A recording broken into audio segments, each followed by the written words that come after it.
في أجواء من البهجة والفرح.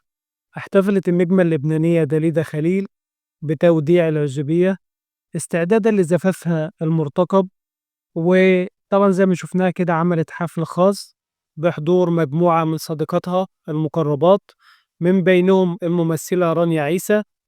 وشفنا الحفل اللي انتشر على وسائل التواصل الاجتماعي، وشاركت صور وفيديوهات على صفحاتها.